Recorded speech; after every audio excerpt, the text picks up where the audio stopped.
Мынакей палуанын суратынын баласы экен Карабулактагы.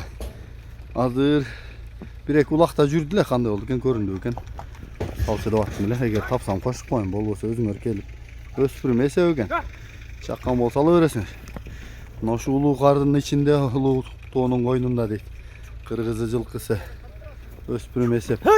Чабам десеңер дагы, айгыра салам десеңер дагы линия Ататек. Болду иним. Жеңил го мунун, Жашы эмне болуп калды? Жазга ака бул.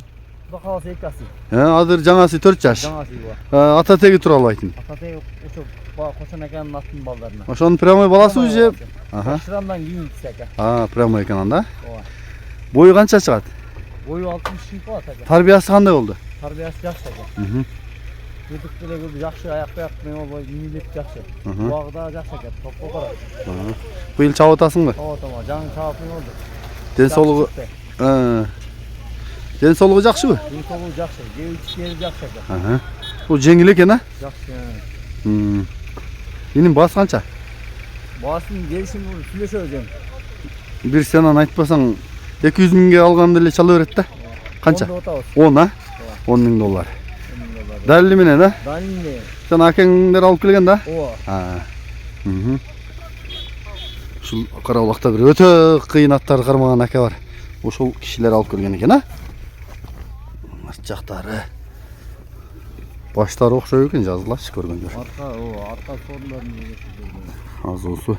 Азус айтып туралды, үстүдө жок экен. Кайсы номерге чаласыз? +996 776 27 03 95. Нар жак айдачы. Чаткактарын анан буруп кайрып көрсөтөсүн,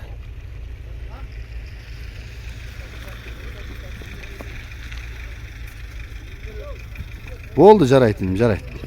Карабулакта болобу ушул айылда? Карабулактан болот. Ошол номерге чала берсең. Шүдө. Сатыла турган аттарды көрүп калачы. Шүдө, сурдун баласы деп атат. Эмедеги. Карабулакта экен бул. Өткөр бери, өткөр. Кет, нарык бүтмөй.